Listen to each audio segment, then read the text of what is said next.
Hi, hello, bonjour, and namaste.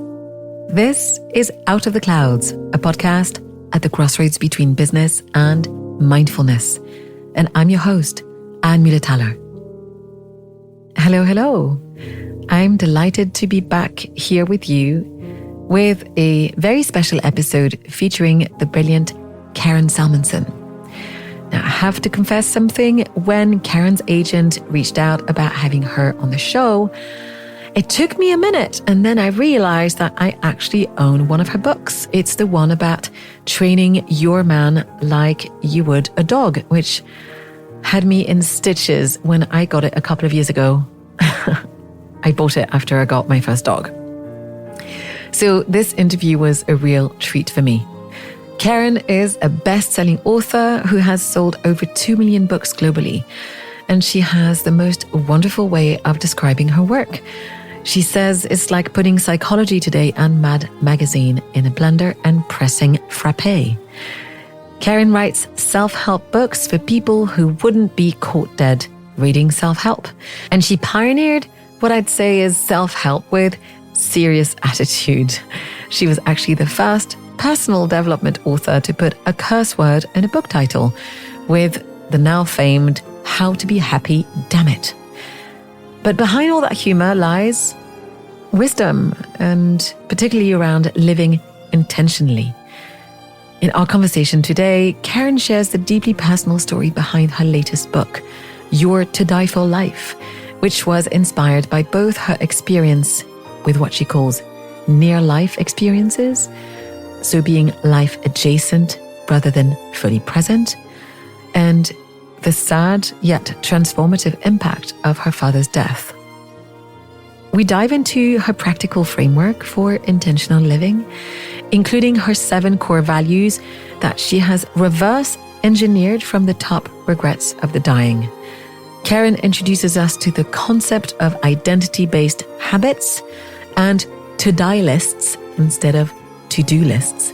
And she shares her powerful marble jar ritual that makes mortality awareness tangible and surprisingly uplifting. Karen describes herself as a middle-of-life doula, helping people create meaningful change while there's still runway ahead. Her approach, as you'll see, is not at all about any kind of morbid fixation on death, but rather using awareness of life's finite nature to live more vividly and purposefully. This is a conversation that stayed with me. Obviously, I read the book before we spoke, so between the conversation and the podcast recording, let me tell you that I've been approaching my mornings in particular in a different way. So I hope that this will be an invitation for you to discover this new book, Karen's work, and perhaps to embrace the idea of living a to die for life. So settle in and let's dive in with Karen Salmansohn.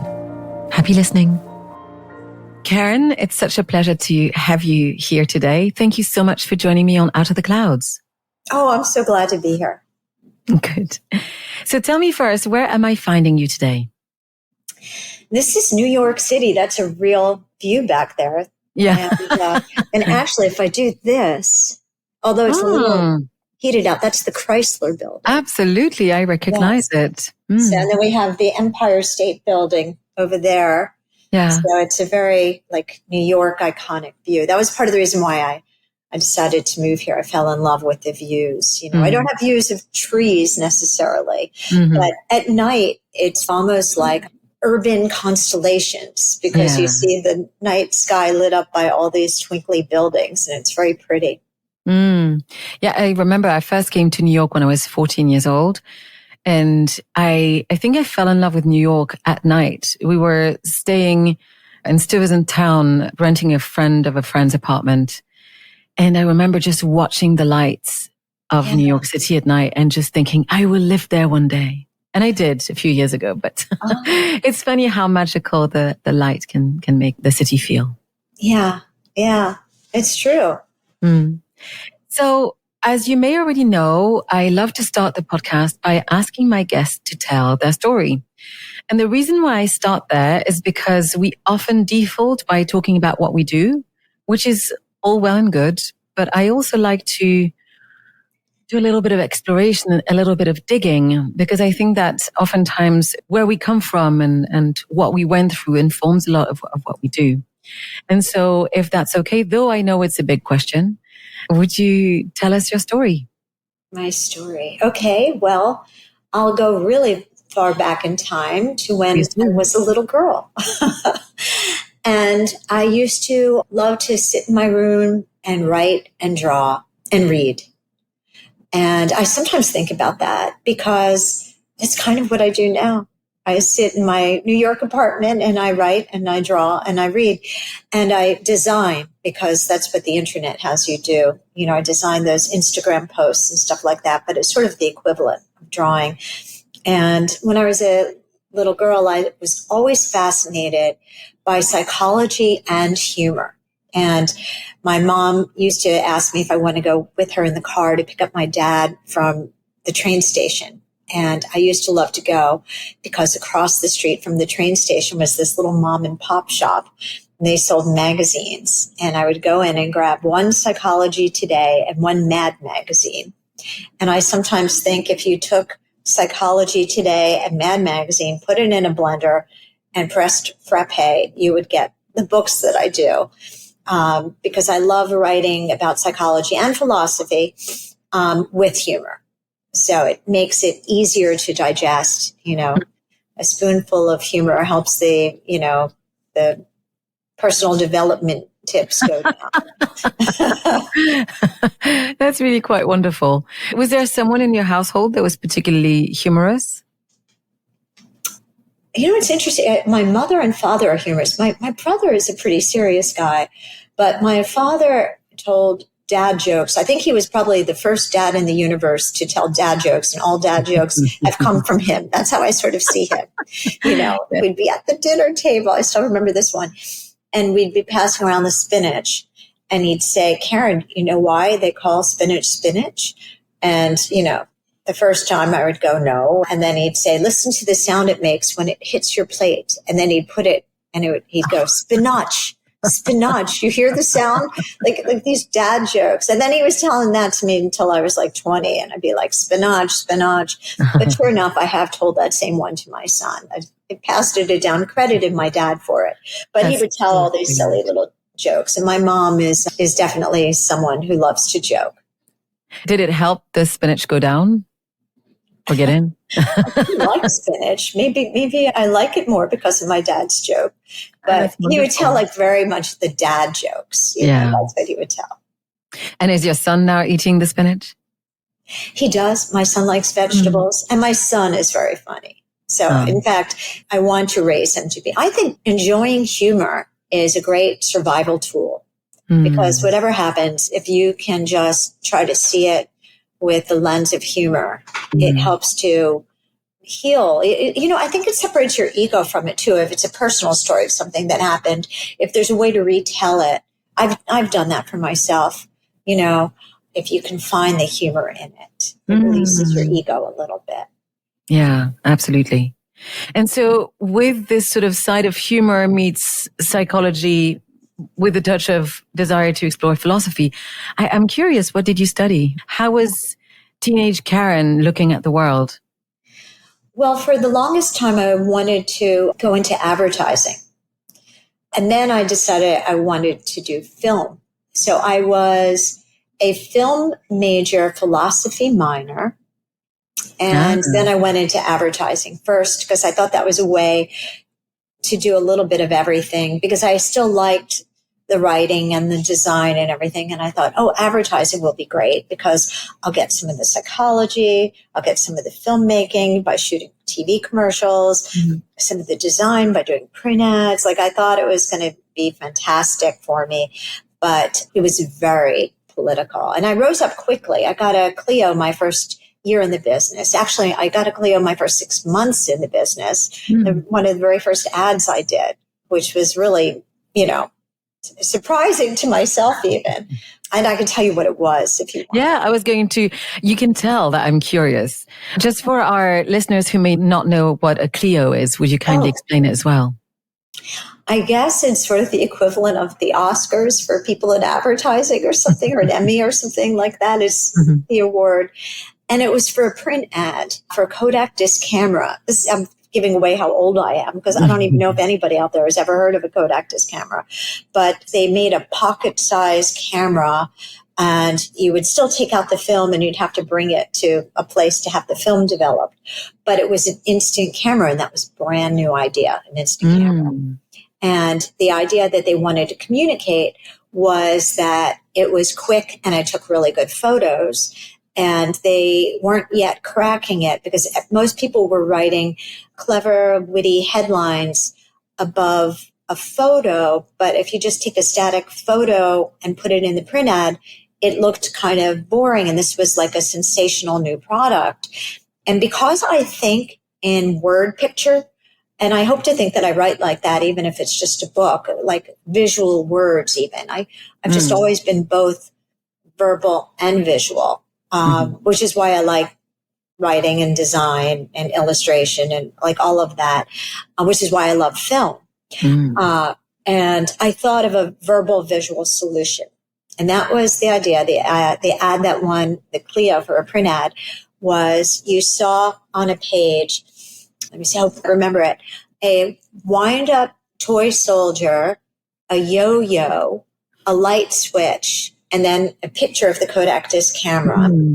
And underneath the camera, so it was very pop art, like, and the colors were very pop art colors. Underneath the camera, it said, the easiest thing to use on this page. And then it said the Kodak disc camera. Nice. So it got your attention. It still gets my attention, even though you're describing it to me in conversation. Yeah. And then there was another ad that had a double page spread of a Grey's Anatomy of a finger. Do you know what Grey's Anatomy is? Yeah. Which again is very visually striking because the first thing you have to do is get people's attention in advertising and then get them to read. Versus if you just show the photos, it like, you don't want to stop and read it. So it's this gorgeous painting of a Grey's Anatomy of a finger stretched out across the page. And then the humor, underneath it, it said, to use the Kodak disc camera, just flex your flexor digiti and stretch your extensor or something or other. I forgot what I wrote, but something like that. And then underneath it said, all you have to do is push the button. Because back then that was like pretty amazing because cameras were much more complicated. So that's what I did. And that one really also. Cool. So I think in visual words at the same time, visual, verbal at the same time, whatever that skill is. I do not know what it's called, but I can see it so much more now that you've described the ad itself as well. But I was wondering, at which point did you find this passion for advertising? What was the catalyst? Was there an aha moment when you were like, oh, that's what I'm going to do? Well, I always wanted to write books. If I had to put it in an order, it was writing and then visuals. I could have stayed in advertising, but the politics and the work hours I rose up very quickly. I was a senior VP creative director in my late 20s. So I could have just stayed. And in fact, they call it having golden handcuffs because they're paying well. Yeah. But I just wasn't happy. So I remember we had this one boss and we used to joke that he would say, this was our exaggerated joke about him, if you don't come in on Saturday, don't bother coming in on Sunday, So he would expect you to work on weekends. And then they had focus groups for everything. I remember that my art director got told that his wife was pregnant. On the same day, we got given a Kraft mayonnaise commercial to create. And his wife gave birth to a baby before we gave birth to the Kraft mayonnaise commercial. Wow. So it takes longer to create a commercial than a live human being. So I thought, well, that's kind of, weird. And then everything was focus grouped. And there were a couple of stories that were troubling me at the time. That there was one I was working on Purina Cat Chow, and I had to write a song. They had this, I think they still have a tune to Purina Cat Chow. We're like, chow, chow, chow. Do you remember that little song, Purina Cat Chow, chow, chow, chow? Well, anyway, I put it to the song I feel the earth move under my paws. Do you remember? I feel the earth. Oh my God. Yes, of course. And then it was like, I don't know what we did, but we were in this meeting and they were arguing whether or not the chow, chow, chow part was the beat of chow, chow, chow, chow, or chow, chow, chow, chow. And do we really want to do chow, chow versus chow, chow, chow, chow? I was like, oh my God. And like things like that kept happening. But this is not where I want to be. I want to write a book. And so I kept telling my parents that I was going to quit and write books. And they kept talking me out of it. Like me saying, Mom, Dad, I wanted to be a novelist back then. Mom, Dad, I'm going to be a novelist. It was like, Mom, Dad, I'm going to be a Hare Krishna. They were like, what? A novelist? They were like, no. And how could you quit? You're doing so well. And I was like, that's how I can quit. Ironically, if I was doing badly, I'd probably feel too afraid to quit. But I'm thinking, whatever I'm doing right here, if I apply it to something that's my truest passion, which was writing books, then I'll even do better, maybe, So I wound up quitting and not telling them for a little bit because they kept trying to talk me out of it. And then I sold my first book, which was a novel, to St. Martin's Press, and then later to Miramax to be a movie starring the actress Marissa Tomei. And then I've done a lot of books that are bestsellers. And at this point, I've sold 2 million books globally.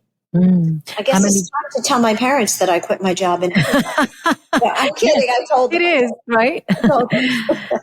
Yeah, I was listening earlier today actually to an interview you did a few years ago for the Good Life Project. So I heard the detailed story. I'll put the link in the show notes. The detailed story, which I really wanted to hear about where did you get the confidence to start something you hadn't studied? Because it's one thing to step away from a career, but as I forgot the name of the host of the Good Life Project, but as the host was Jonathan Fields. There you go, exactly. But as Jonathan Fields was saying, it takes a lot of confidence or self-belief or self-trust to pour yourself into something you've never done before. Would you tell me about what powered this for you? It's interesting. I probably did that interview about 10 or 12 years ago, if I'm recalling, because I can think about it in terms of how old my son was when I did that. And I don't know if I'm going to tell you the same answer. And you don't need to tell me the same answer. I know, but I'm wondering now I want to go back and hear what my 10-year younger self remembered versus my present self thinking. Of course. Yeah. So I remember you speaking from a place of deep passion because if I understand it correctly, you did not learn anywhere how to write a book. No, you basically threw yourself into the job of writing a novel. Yes. With a very intense desire, which I find, if I look back at my 20-something self, I wanted to be a singer. I pursued the passion of being a singer and singing and being on a stage with people with absolute blinders on. I could not care less about what would the consequences be of my choices because it was so driven by passion. I agree with that. I would give that same answer.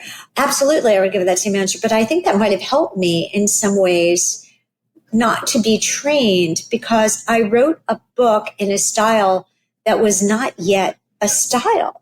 I wrote it before there was Sex in the City. That's how old I am. And it was written kind of conversationally with really kind of snarky, I guess, sassy humor from a girl, which was not yet a thing. And I think that made it stood out because I wasn't following what they might teach you in school. I think of myself as sort of an innovator, contrarian, and I wrote it from passion versus, this is what's popular in literature right now. So it was something that was in me that I needed to get out of me. And I wrote it for those reasons versus because I studied writing in college or something like that. And so it was really a stream of consciousness and outrageous humor. Maybe that would be what I would call it, outrageous humor. So, and that wasn't yet a thing really. The way that there's more of that now, because another book that I did, and I'm going to bounce around because this one was a couple books after my novel, was a book called How to Be Happy, Dammit, that I told my agent I wanted to do back in the 90s. And my agent thought I was, I'll say it, nuts, because it was a self-help book, a psychology book with the word damn it in the title, How to Be Happy, Dammit. And it also was going to have design in it with like pop art type visuals and stuff. And she said to me, Karen, you're not a psychologist, and design and damn it in the title. And I was like, I can see this whole book. So we parted ways nicely because I did like her and I didn't blame her for not being able to see it. It was a daring book. And I art directed the whole book from beginning to end. I brought in somebody who understood Photoshop and InDesign because back then we didn't have the software yet for people like me who didn't know the tech. So, but then I creative directed from my creative director background, the whole book, How to Be Happy, Dammit, from beginning to end. And then I sent it out that way because I understood the publishers might not get it either. And I thought I thought to myself, people are basically fearful and lazy as their default modes. And if you just send them the typed up proposal, I envision pictures or it will be, versus this is what the book looks like. I took the fear out and I took the laziness out. We did the whole entire book from beginning to end.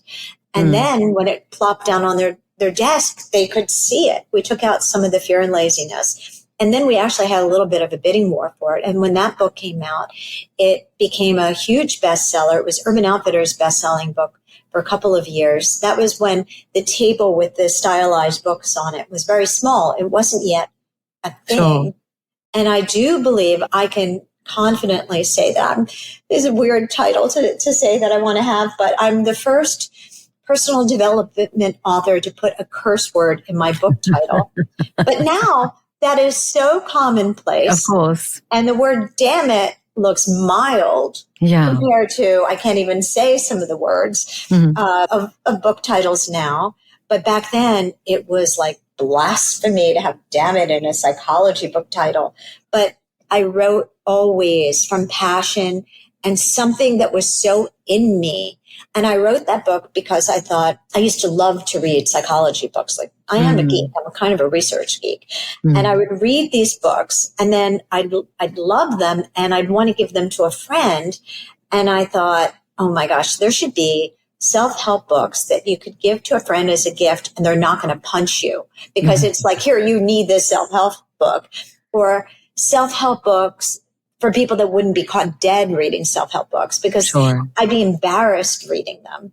So that's why I wanted to make it designy with humor. So you could proudly leave it out instead of hide it that I'm reading a self-help book.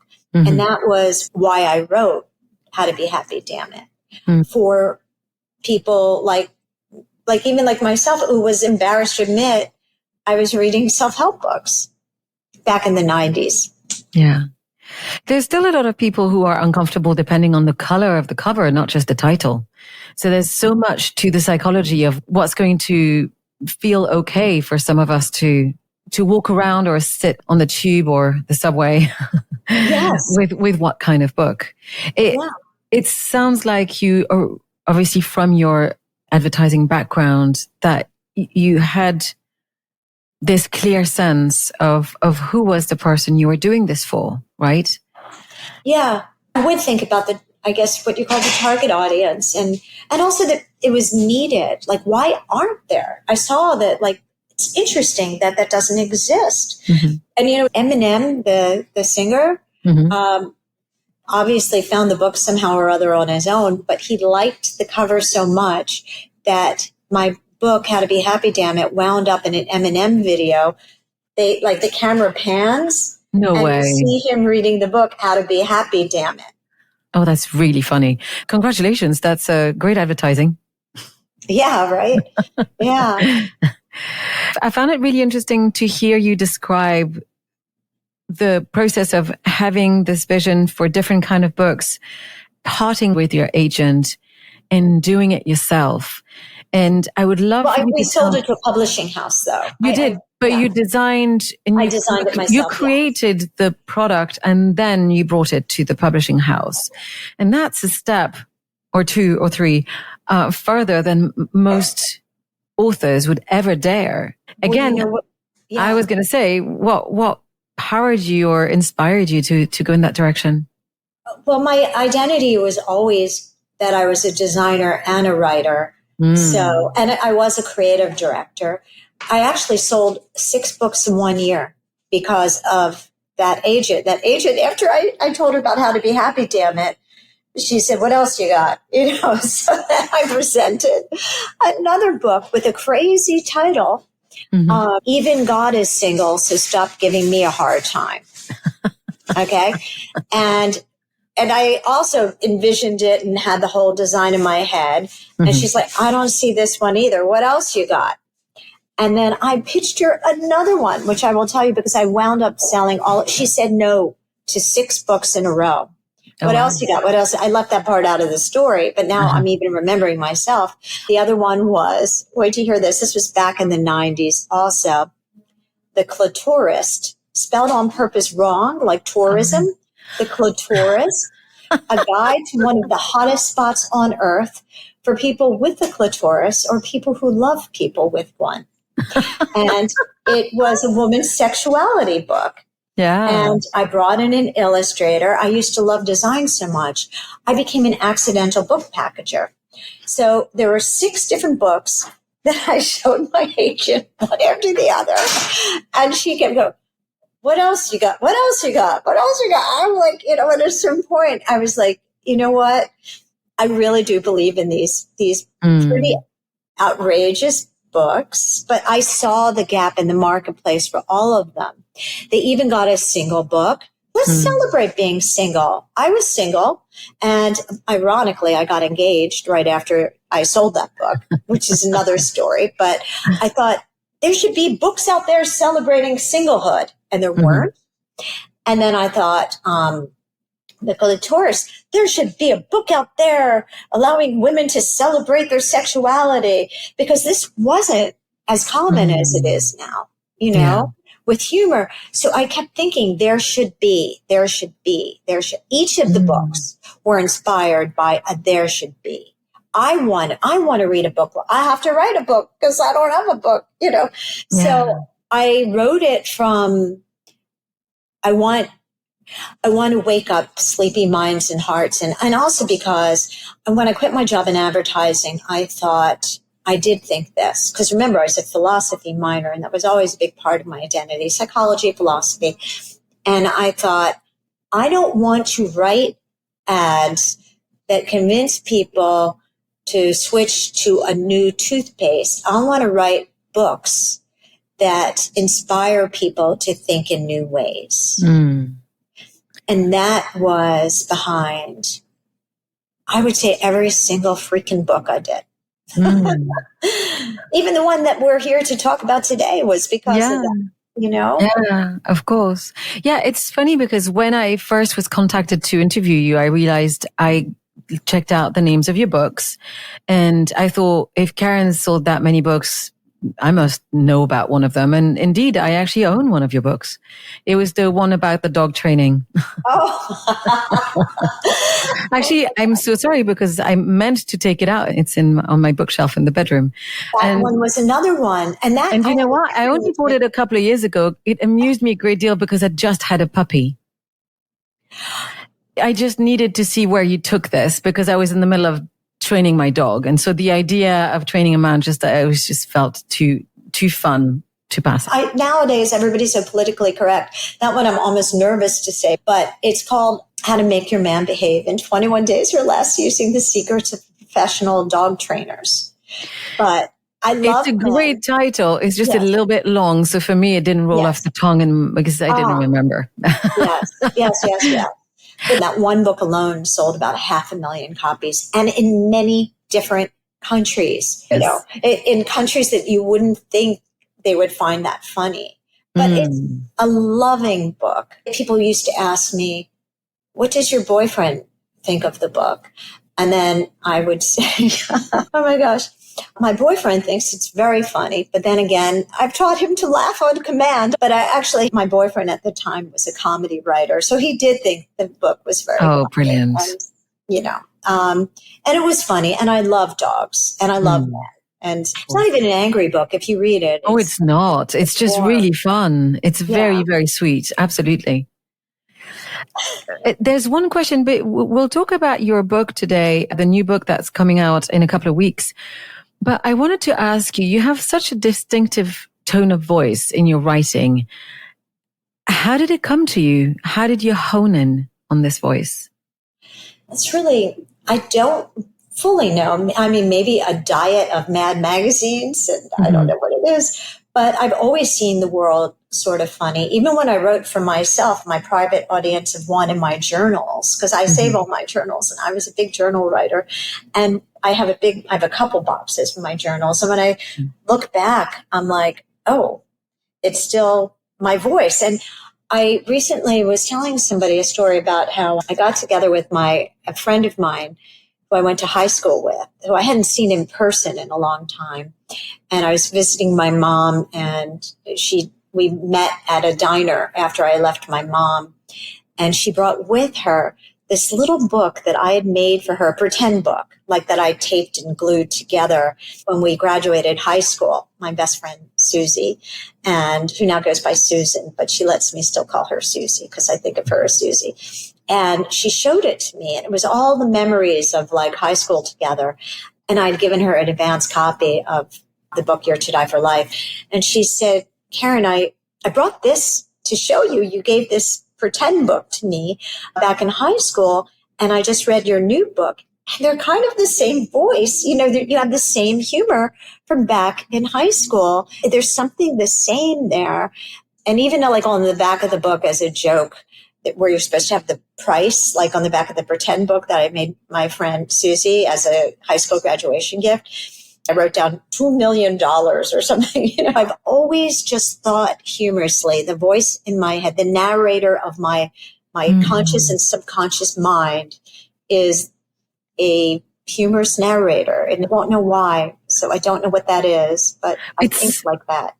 It's wonderful to hear that there's such a consistency, a thread in your own voice. It's something that I find very warm, very engaging, very easy to read, I'm sure, is something that you've heard from some of your readers.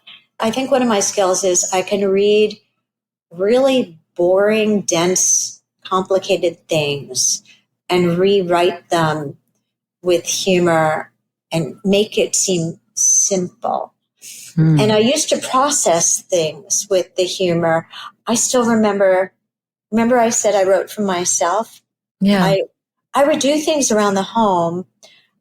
Like once my dad was trying to diet, but he kept sneaking little cookies. And I wrote a poem to him, and it's short. I remember it. A little bit of this, a little bit of that, a little bit of everything makes you fat. And, I would just write things like that were just silly and funny, and just write greeting cards for birthdays. And like, I just always. It was you. Yeah. You were born to do this. I was born like Joan of Arc. I was born to do this. I was born to help people find humor in life's heaviness. I even remember, and I don't remember the whole thing, thank God for you. But I remember I was trying to study for a chemistry exam, and I wrote, I guess, to procrastinate. This is in high school. And for some reason, I remember I have a weird memory for wording. And I wrote, a molecular mass and molar too sure have a way of making you blue. But then I wrote this, and I remember this. Although my notes, I don't know, like Bohr did, B-O-H-R, an A semester final must be recorded. And I just don't know why I still remember that because that is from high school. But I would write about things that were upsetting me, and I'd write it with humor. And I would just write that for my audience of oneself in journals. Sure. It sounds like you were reprocessing, reframing, assessing. Yes. Yes. And I don't know why I remember that. Like, it's just weird. It's very rhythmic. It sounds almost melodic, as if it were a song, I guess. Oh my gosh. A song or a poem. But I guess that you've introduced, let's say, the theme, which ties into your new book, to bring some levity to life's heaviness. So you've written a new book which touches heavily on death. And first of all, it's really wonderful to be talking about the subject. Yes, because I have wanted for a while to have a conversation with someone about this. I've been through my fair share of grief, as I know you have, and everyone will go through if you haven't already.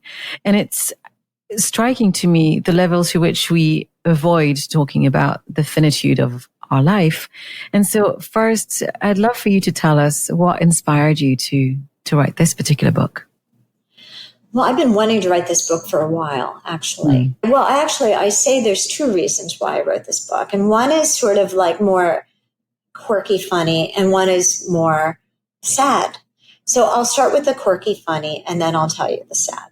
So the quirky, funny is that I say I didn't write this book because I had a near-death experience. I wrote the book because I had a near-life experience. And if your listeners never heard of the expression near-life experience, it's because I made it up. But they will know what it is when I describe it. And they might, unfortunately, be wrestling with having near-life experiences now. So a near-life experience is when you're on your phone so much that you're not fully present. You're scrolling, you're swiping. And so you're near life, but you're not in life. You're life adjacent. Or you're out to dinner with a loved one, and while they're talking, you're not fully present.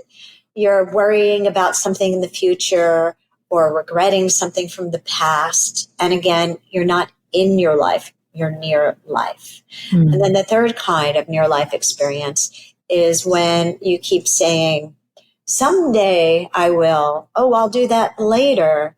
And you put off doing these things now. And so again, you're near your life. You're not in your life. That also creates near life experiences where you don't quite do what you know you want to do. And so that's the first reason I wrote the book, was I realized I was having far too many near life experiences. But the way I woke up and realized I was having near life experiences is when my dad died. And that's the sad part of the reason why I wrote the book. Yeah. And after he passed away, I kept thinking a lot about death. I gave his eulogy, and that was really interesting to me, to think about how a life can just be summed up like that. It got me wondering what I would want my eulogy to be. And also, it made me especially sad because I was in so much work mode. I was in what they call beast mode. And on the outside, my life looked like I was like productive and doing everything. But I kept swatting away the idea of starting a family. And I thought when my dad died, how sad it was that he would never get to meet whatever child I would have, that he died before I became a mom and he never got to see me as a mom. And I realized that was a someday. I kept thinking someday.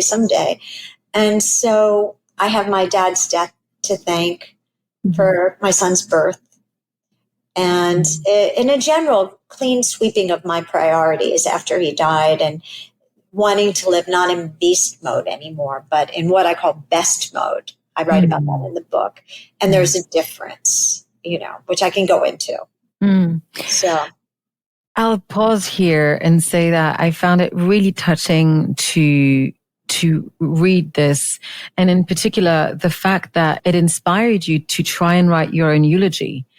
And it's strange for me to share this because I've lost both my parents. My mom passed away 11 years ago. My father passed a little bit more recently in 2018.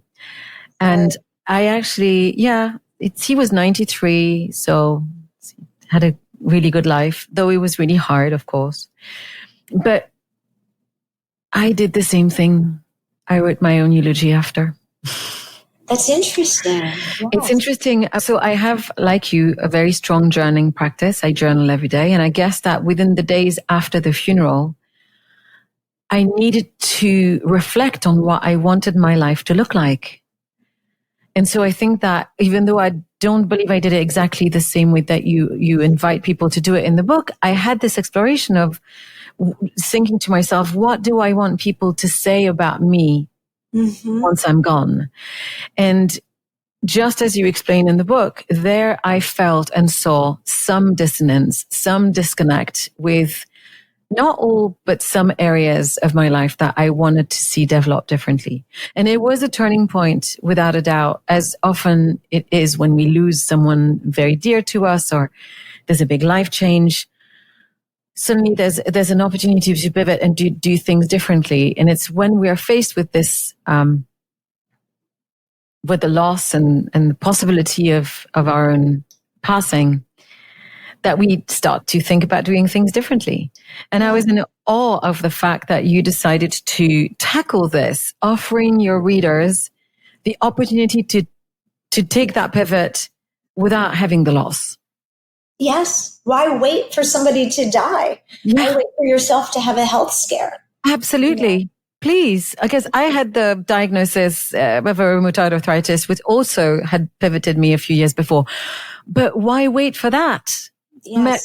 I realized this even more after writing the book. It's funny, you go into writing a book and you think you know what it's going to be about, but sometimes it takes writing it out. I sometimes think of like writing as you not only write what you know, but you write what you didn't know that you knew. Like you have to be like writing and in kind of like that alpha state, or I don't know what you would call it. So I did know that a meaningful life is one with meaningful relationships. But after writing the book, it became so clear to me that a lot of things, but one of them is how important when you're on your deathbed, you're going to be really thinking about meaningful relationships and meaningful experiences and, you know, being of service, living with purpose and giving back. And I thought, I am doing too much work. I don't have enough balance and I'm not spending enough time with the people that I love. And even though I had quit my job in advertising to have some of that, it's funny how that followed me even to what I was doing, because I was doing so many books and so many, you know, projects that it had snuck into my life there as well. I guess this would be a good time to mention what I do think, why we're here, what the purpose of life is. Just a light little topic like that. Well, I love philosophy, and one of my favorite philosophers is Aristotle. And he actually also inspired the book. And Aristotle said that you don't know if you've lived a good life until you're on your deathbed, and then you look back. But he also said that you should begin every project with the ends in mind. Everything from a tiny project like a bake sale to a huge project like that gigantic project called your life. And you should think about, well, how do I want to feel on my deathbed? And then reverse engineer it and make sure that you're living that way now, to aim yourself at the end goal. In every project with the ends in mind. And he said that everybody on this planet has the same end goal for life, no matter where you're from, Timbuktu, Toronto, Toledo. And that end goal is to learn lessons that help you to grow into your best possible self. And he loosely called it the education of your soul. If someone doesn't resonate with the word soul, you can say core self, but it's to grow who you are. And he said that too many people don't make that the end goal for their life. They make the end goal to become the wealthiest person on the planet, to become the sexiest girl or the thinnest girl, or whatever, something like that on the planet, or to have the most YouTube followers, podcast downloads. But if you make these superficial goals your end goal for life, when you get to the end of your life, you're going to be very disappointed, because you're going to realize you chased the wrong rabbits. That it's really about the education of your soul, not your ego, not your body, not status, fame, wealth, wallets, all of those things. It's who are you? Who did you become at the end of your life? And that sort of is a big focus of the book.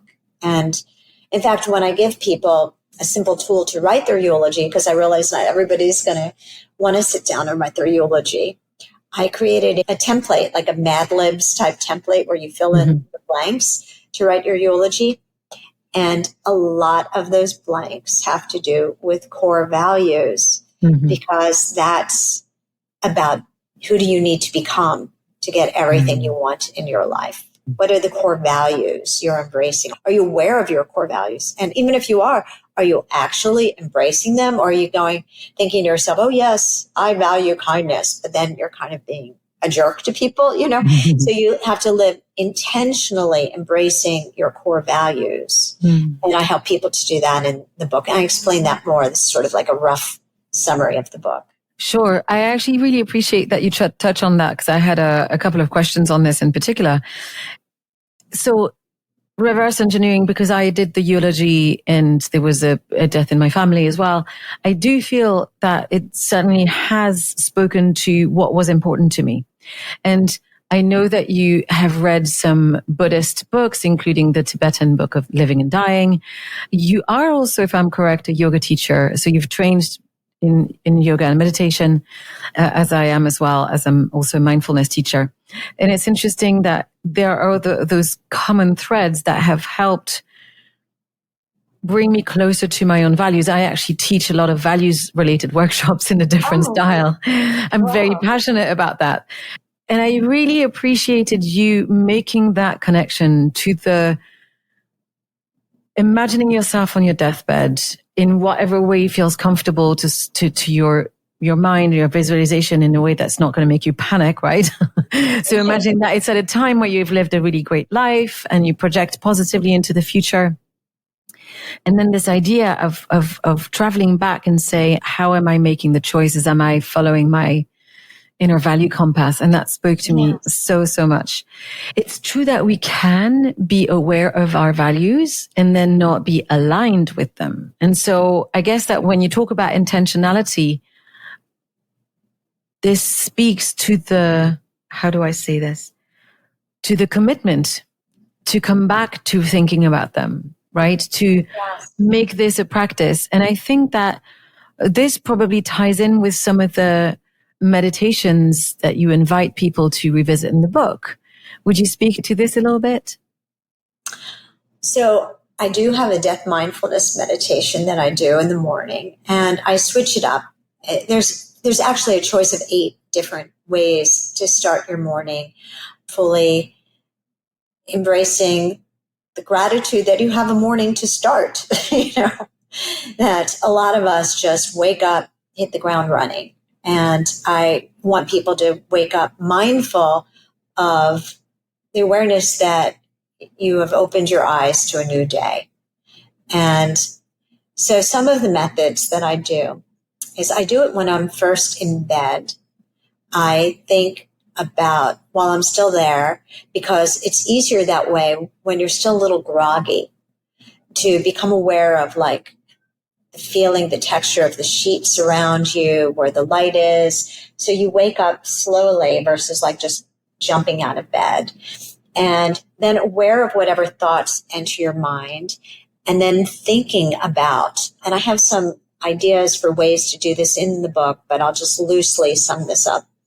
Something that you're looking forward to in that particular day, or letting your mind let ideas surface about something that, what do you need to know that you don't want to know? Is there like something that you need to work on? Like, oh, I really should call that friend, or I should do this. Like letting those ideas surface before you just jump out of bed in the morning.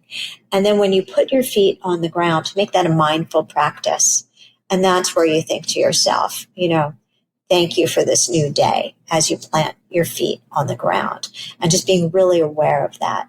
And then there's different ways that I have people becoming aware of different things that they choose throughout the day, the clothes that they wear. When you're in the shower, I have people do a meditation where you imagine the water is washing away your fears, your worries, your regrets. And just as the water goes down and you suds yourself off, picture those going down the drain and tell yourself that when you step out of the shower, that you're leaving that behind. And there's 8 different ones altogether, but I don't expect anybody. I mean, I don't do all 8. I'm just giving people a choice. Sure. And then they can switch them up each morning to pick different ones that they would use. And one of them is writing your to-die list. The copywriter in you did a great job with the to-die list. I won't forget that. How did you first come across the idea of putting together a to-die list? Well, because I realized that to-do lists have a very large fatal flaw. That you could check off everything on your to-do list and get to the end of your life and realize you wasted your life. Because a to-do list is about productivity, but productivity and busyness, those are not what we're here for. That's not the end goal of life. The end goal of life is not to become like the busiest, most productive person on the planet. It's to grow into your best possible self. And so you're not going to be writing down things daily that remind you intentionally to embrace core values or to do things. Like a to-do list is about creating your day, and a to-die list is about designing your life. And after you write your eulogy, you want to figure out, okay, look at current you, and then look at aspirational eulogy you. And there should be a little bit of a gap there, because you write your eulogy not for who you are today, if today were your last day, but who you are in an aspirational future from now. And so you look at that aspirational eulogy you and you think, what bridge habits do I need to take to become aspirational eulogy me? And then the answer is what goes on your to-die list. These are more meaningful attributes with habits. And the template for writing the to-die list is I am and so I do. And I created this for a bunch of reasons. One of them is my main background. Most of my books that I've written, it has to do with behavioral change. And there's something called identity-based habits. Yeah, I wanted to ask you about that. It was one of the things that tickled me the most that I read about. Yeah, I do this all the time. It's hard not to now. Once you get into it, you want to. You're like, what's my to-die list today? But yes, so tell us about the identity-based habits. Okay. So, all right, I'll tell it this way. Frank Sinatra, he sang doobie doobie doo. And he was a great crooner in his days, but he's a backwards thinking personal development author, because instead of do, be, it should be do. Who you think you are determines what you do. Your identity creates your destiny. Your identity is the puppet master of your habits. So right now we are being led by our identity, even on a subconscious basis. Right now, you might be walking around thinking, I am sloppy, and then you wind up doing the sloppy habits, or I am organized, and so you do organized habits, or I suck, and so you do sucky habits, or I am brave, and then you're braver. So there's certain things that you're doing without knowing you're doing. And some of them could be negative, limiting beliefs about yourself. So what I want people to do is to mindfully think about who they want to be and write that down first. And there was a study that they did with voters. They were trying to get more people to show up to vote. So they had 2 groups of people. And one group, they gave like clever little taglines to try to get them to vote.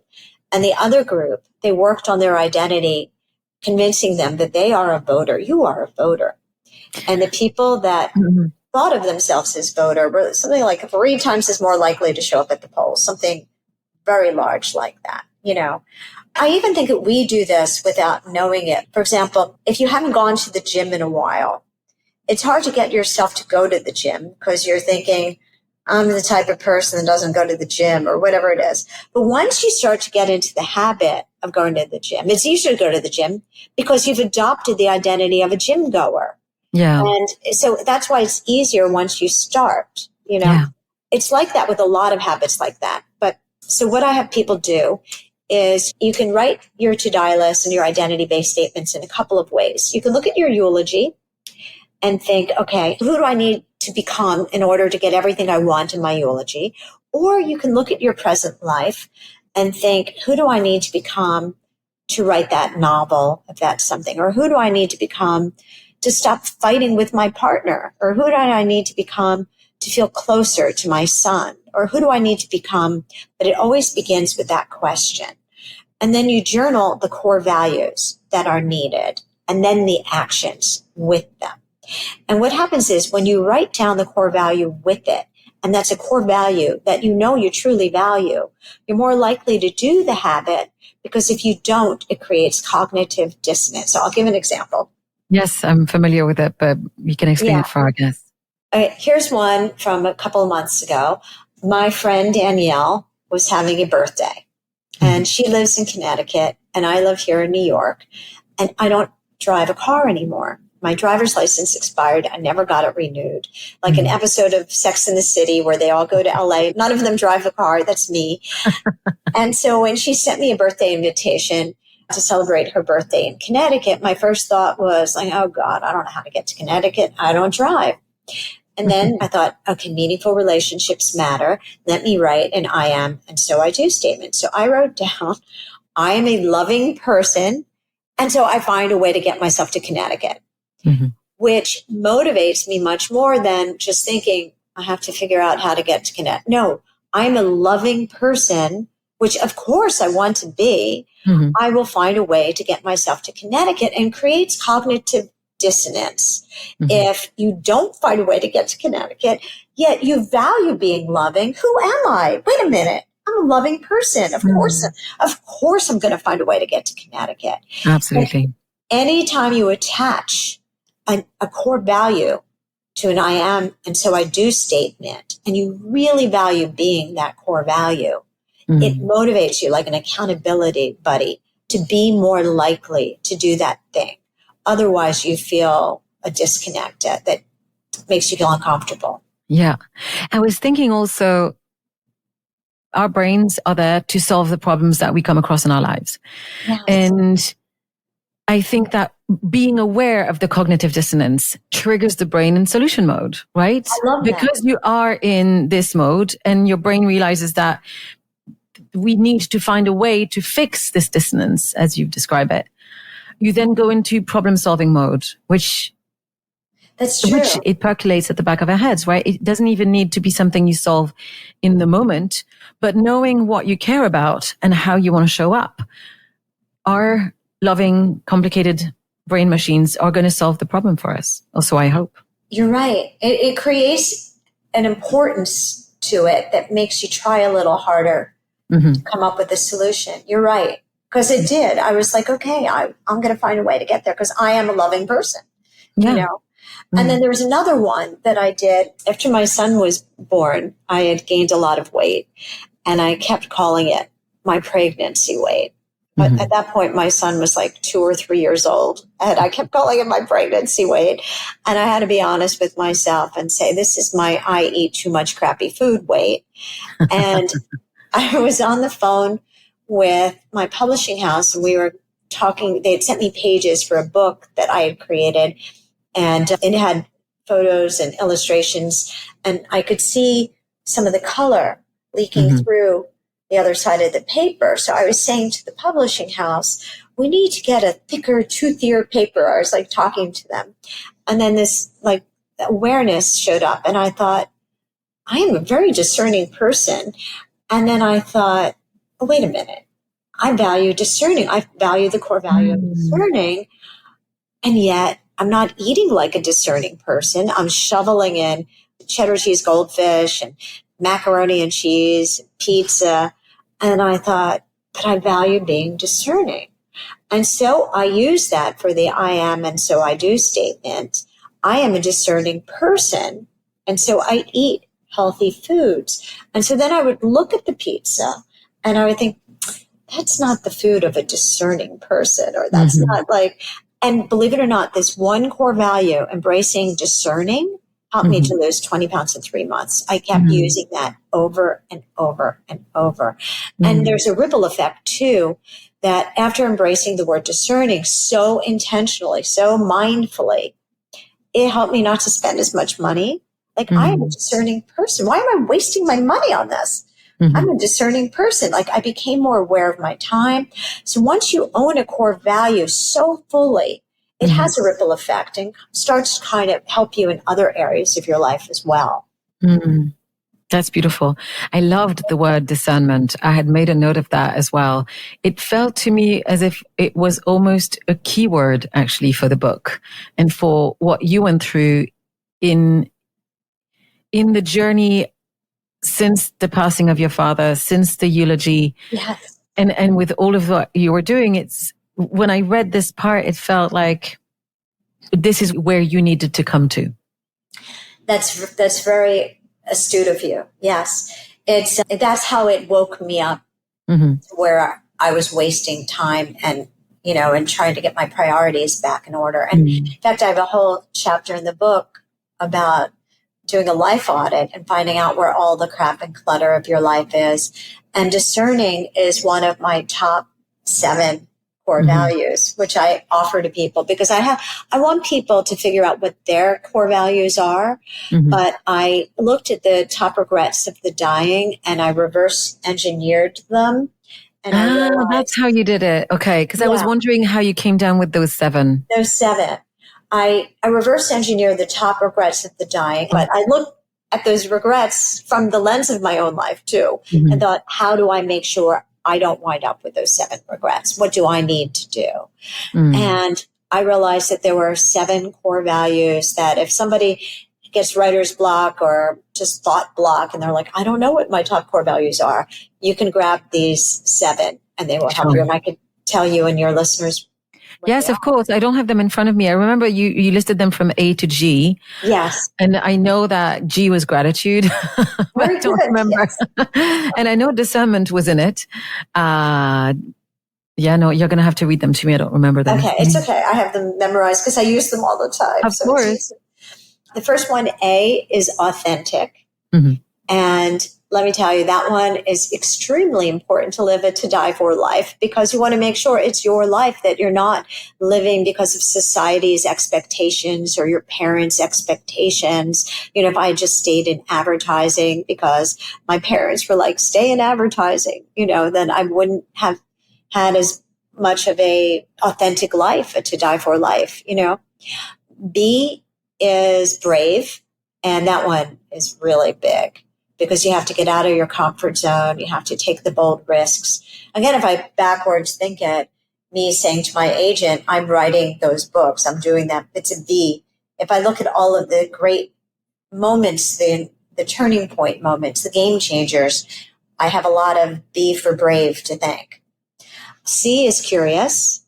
And that one's really important because Aristotle said that we're here to learn lessons that help us to grow into our highest potential selves.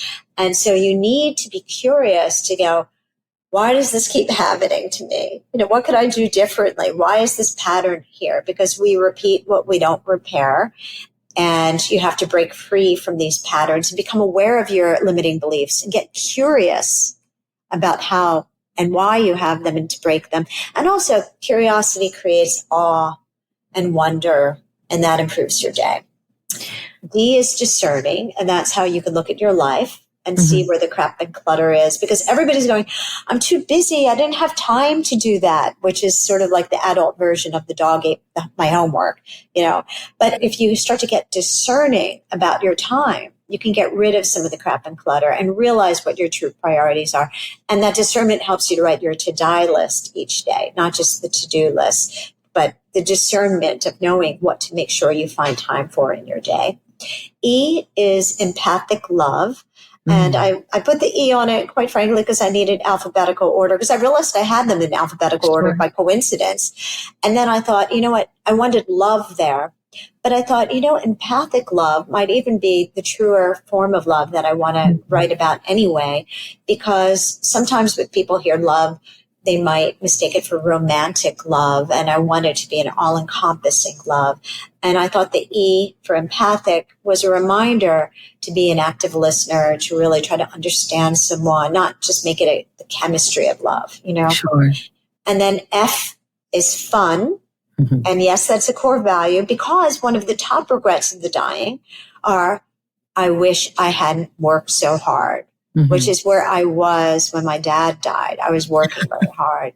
Or I wish I had allowed myself to have more joy. They kept postponing joy. Oh, I'll have time for that later. Someday I'll do that fun thing. Someday I'll go on a vacation. Someday. So F is for fun. And you have to put fun on your to-die list to make sure that you're having fun in your day. And then FG is gratitude. And that helps you to get through some of the more stressful times or challenging times, to remind yourself what you have to be grateful for, even if you're trying to get somewhere else, to be grateful for what you have now, the invisible blessings in your life. That's beautiful. I was going to reflect back to you that the empathic love you describe sounds, and I don't know whether you're familiar with loving kindness or metta, Yes. Buddhist meditation. Empathic love, as you describe it, sounds like metta, actually. It's unconditional friendliness. It's my favorite meditation. It's the core of what I teach. So I'm a big nerd of mindfulness and metta. I really appreciate that you described that, because it's almost it's an attitude. It's a practice. It's a way of being. And I was going to ask you as well, when you said curious, I was thinking curious for me is almost also a lens that comes in with the point of view of mindfulness, of exploring presence. I often compare a mindful state as being like a scientist of your own experience. If you came at your experience of saying, oh, what am I feeling right now? As soon as you shift into curiosity, you're no longer in fear. You may not be in sadness. As soon as we become curious, because I've found out we can't be in two states at once, technically, says Tara Brach. Absolutely love that. I agree with that, because sometimes if you're depressed, it's because you're holding on to a negative belief. And if you think to yourself, well, what else could this mean? Mm-hmm. What is another interpretation for this? So you can loosen your grip on the negative hold of the negative interpretation. So yes, and also I think curiosity, as you said, brings awe. Sometimes, because I think that what I saw in a lot of what you write in the book, what I think you're trying to inspire us to practice and to get for ourselves is moments of awe and joy and connection throughout the day, every day. But that comes from all sensations and moments of embodied experience. The curious lens really is, I would say, is a really big pillar to get there. It is. And in general, mortality awareness, I think, awakens that more in you, because when you realize that we're here, then we're not. You just wake up to trying to make the here part as beautiful and meaningful as possible. It kind of awakens in you what a miracle this whole life is, And I just wrote an essay even on Substack about how the enemy of life is in death. The enemy of life is forgetting you're alive. And so to embrace each day with curiosity is what is going to happen today? Have that awe each day. That every day is new. It's not like Groundhog Day. It's not like, oh, here we go. Wake up, do the work, make the coffee. No, it's like every day is a completely new day that it's like a restart button. Yeah. And what are you going to do with today? That makes me think of Zen mind, beginner's mind, right? Oh, do it every day as if you'd never done it before, as if you were a child, just opening up to, and curiosity, the C for curiosity can help you to do that. Yes. I'd love for you to tell us about how you decided to bring a jar and marbles in your life in order to connect yourself to our finitude and to help you live life more fully. Well, I guess I'm a visual person, but I think we all are. The idea of death is so ungraspable and so existential. If you make it visual and solid, it really can wake you up. So what I did was a couple of years ago, I added up how many months I had left to live if I lived to 100. And I made it 100 because I promised my son I'd do everything possible to live to 100.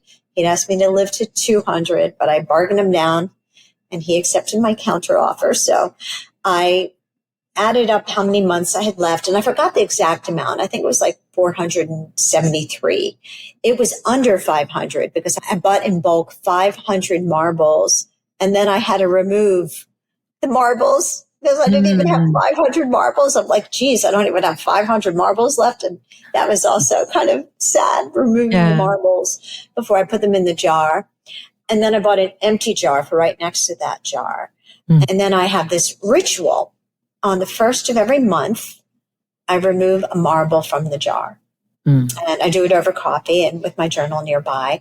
And I look at that little piece of marble and I think, that was my month.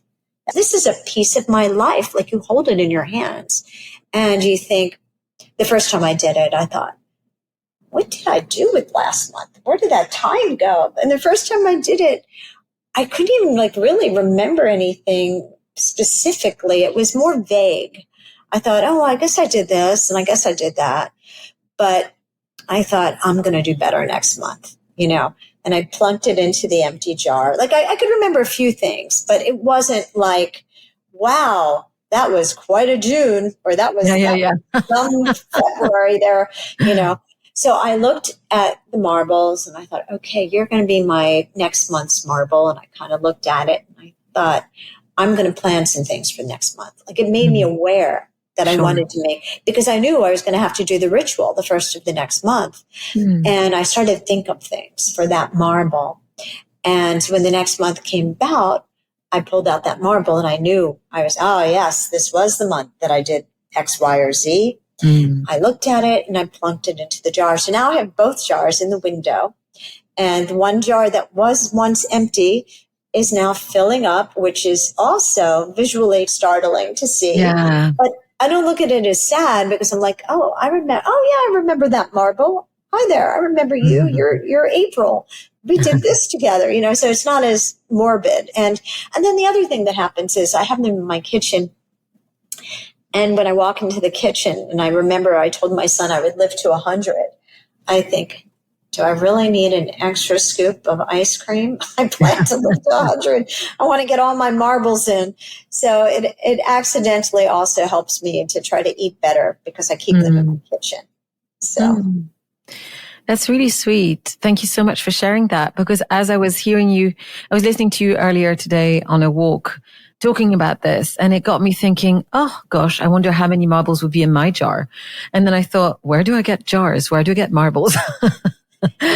And I was already playing with the idea of, okay, I like this, but it's when I hear you use the word ritual that it hits me even better, because of course, at different times in our lives, I'm sure you've noticed sometimes time slows down and sometimes time feels like it accelerates. And for me, this June, for example, feels like it disappeared. It was incredibly fast. Where did it go? And I like the idea of holding a month with intention. It feels like something that I would enjoy doing. So I don't know if it's going to inspire anyone else out there listening to us, but I certainly feel very inspired by the practice that you're bringing up. Yeah, it's funny. This was just a single, maybe it was more than a single. It was like 3 paragraphs in the book, but that was it. But because it's a practice I do, I decided to write it up for my Substack. I have a Substack called The Stand-Up Philosopher. And I wrote it up as an essay, not knowing how it would land with people. And so many people underneath the essay were like, I'm starting Marble Jar. I'm starting Marble Jar. And people got really excited about it. So I do think, and once you start doing it, you really look forward to it. It's, and really there's nothing quite like holding that marble and thinking this is a piece of my life. It really will wake you up into wanting to live, but to die for life, like, a life that you're really excited about. Absolutely. I'd love to find out if there's anything we didn't cover that you want to mention, because I could easily talk to you for an extra 2 hours because there was a lot in the book that I felt was really compelling. We haven't talked yet about your side businesses, your other expertise, your coaching. We haven't talked about your social media presence and a lot of other things. But is there anything in particular tied to the book that you want to add so that Well, we haven't talked about legacy. I do feel like the purpose of your life is to find and do the purpose of your life and to figure out what your was here flag is that you want to put on the planet, and it doesn't have to be large. It could be what I call ripples, like little mini legacies, and those are the core values, like, oh, she was kind, she was a good listener, or even it could be a recipe that you pass down through the ages that you creatively discovered and made your own. But there should be something where you're excited to have that be your legacy. And I help people figure out what their legacy is. I have something called a legacy lab that I help people, and I have a couple of people in my legacy lab now. I help people one-on-one, and I have a 78-year-old in my legacy lab and a 70-year-old in my legacy lab. I've had an 82-year-old. So you're never too old to rejigger your life is one of my beliefs. This book is at any age. It's never too late to create a life that you're excited about.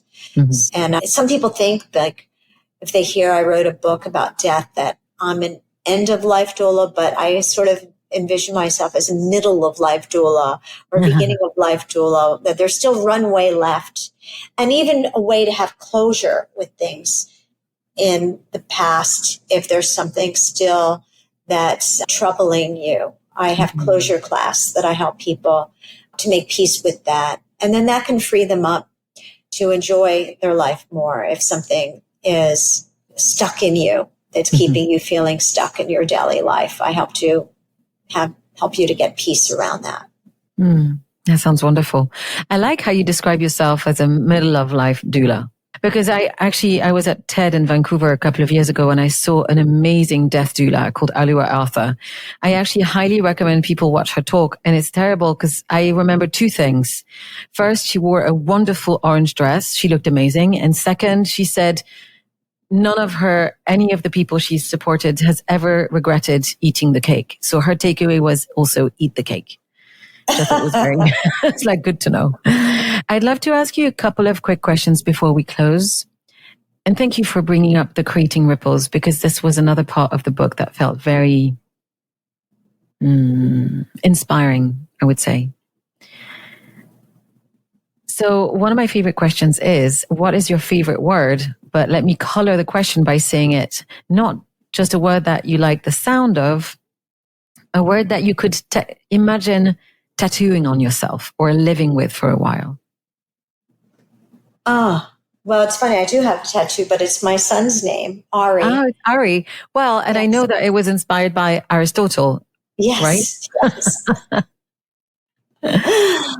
But I just wrote this recently. You know how sometimes you don't know what you're thinking until you write and then you figure it out. So in the last essay I wrote on Substack, it was the point of life is not to live forever. It's to live vividly. And when I thought of the word vividly, I kind of like that word. I just wrote that recently. I don't know if you had interviewed me the week before or 3 weeks or 10 weeks from now, but because I just wrote the word vividly, when that spilled out of me, I'm like, vividly. I like that. It's like vibrantly, but I don't know. Vividly doesn't come up that much, I guess. Sure. And there's a sense of being bold in the word vivid. Yes. Yeah. And aware and mindful. It's like it's like mindfulness on steroids or something, vividly. Like, I don't know what it is, but there's something. That sounds great. Vividly. I want to live vividly. So I just wrote that word recently and I kind of thought, I want to use that word more. So. Wonderful. What does connection mean to you? That has to do with everything. Meaningful relationships, listening, active listening, feeling like you understand and are understood. And I think that's a huge part of living a meaningful life. is having deep, intimate connections. And it could even be beyond people.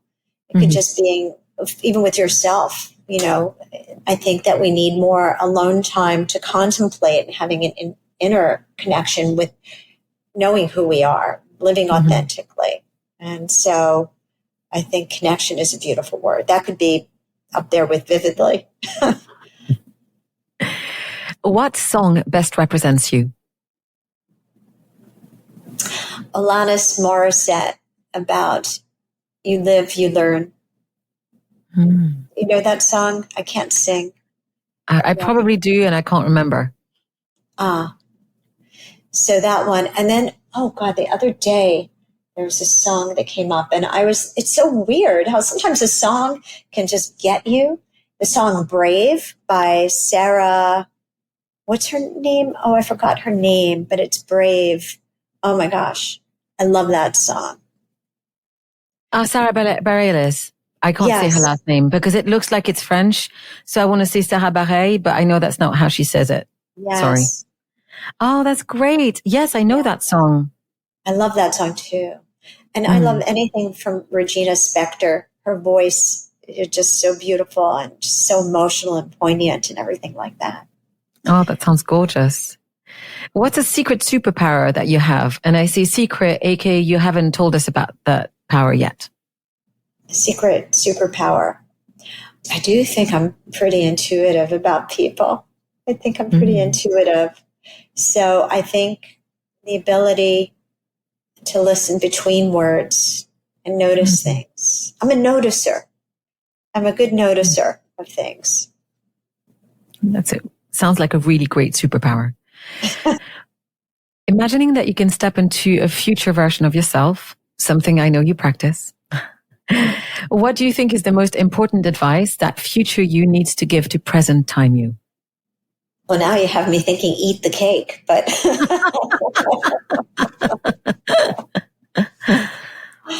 I would say go on more adventures with my son, adventures. Just, it doesn't even have to be a huge vacation. Recently, I've just been thinking, even just like we went to a Japanese supermarket the other day, and he's finding like these really cool looking vegetables and fruits. And he showed me this banana that was like so big. And he's like, Mom, can we find a place to, like, I want to just do adventures with my son, That's wonderful. And that brings me to my last and favorite question. What brings you happiness?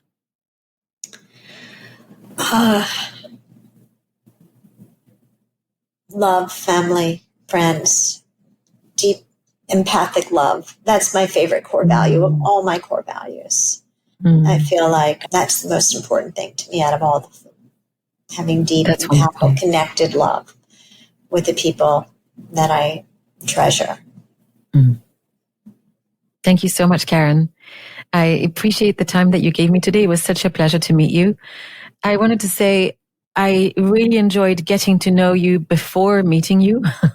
So I'll put a couple of links in the show notes alongside the list of your books where people can find you online, the courses, and of course, all about the new book. Thank you so much for the wonderful offering that you keep on bringing up. I hope that this interview and this conversation will inspire people to grab the book, which is on sale July 22nd. I reckon that we all can benefit from a little bit of a reminder, a little bit more of a framework to remember the fact that this life is going to come to an end and to help us just enjoy ourselves to the most of our abilities. Actually, when I was walking this morning, I thought what I would really regret is not spending more of my summer going swimming. So thanks to our conversation and your book, tomorrow morning I'll jump in the lake and I'll be thinking of you as I take a swim. Attach it to a core value. I am blank, and so I swim. So I will. Figure out the core value that matters most to you and attach it to it and enjoy yourself. I also love swimming. We have a part of the other reason I moved into this building to bring it full circle from talking about what's behind us, what's above us, is an indoor swimming pool on the roof with a skylight. And I saw that and I thought, yes, I want to swim. And then I thought, 80-year-old me will be glad that 60-something me picked a building with an indoor pool, because 80-year-old me is going to love swimming. I'm going to be swimming up until 100-year-old me is going to love swimming. So yes, I love swimming. That's a beautiful commitment. I really appreciate this. Since I was a child, I was like, I will have a swimming pool. I don't know when, I don't know how, but it's going to happen. So I deeply respect this. My future you sees your current self. Thank you so much for everything, Karen. Have a beautiful rest of the day. And I hope that we'll have a chance to speak again at some point in the future. Yes, I really enjoyed this talk. You were very astute too. You picked up on a lot of interesting things and you got me thinking too. So thank you. I'm so happy. Thank you so much.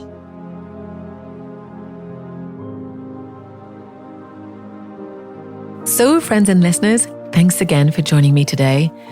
If you'd like to hear more, you can subscribe to the show on the platform of your choice. And if you'd like to connect with me, you can find me at Anne V on Threads, on Instagram, Anne Mühlethaler on LinkedIn. If you don't know how to spell it, the link is in the notes. Or on Instagram @_out of the clouds, where I also share daily musings about mindfulness. You can find all of the episodes of the podcast and much more on the website outoftheclouds.com. If you'd like to find out more from me, I invite you also to subscribe to the Meta View, my weekly newsletter where I explore coaching, brand development, conscious communication, and the future of work. That's the Meta View with 2 T's, themetaview.com. So that's it for this episode. Thank you so much for listening to Out of the Clouds. I hope that you will join me again next time. Until then, be well, be safe, and take care.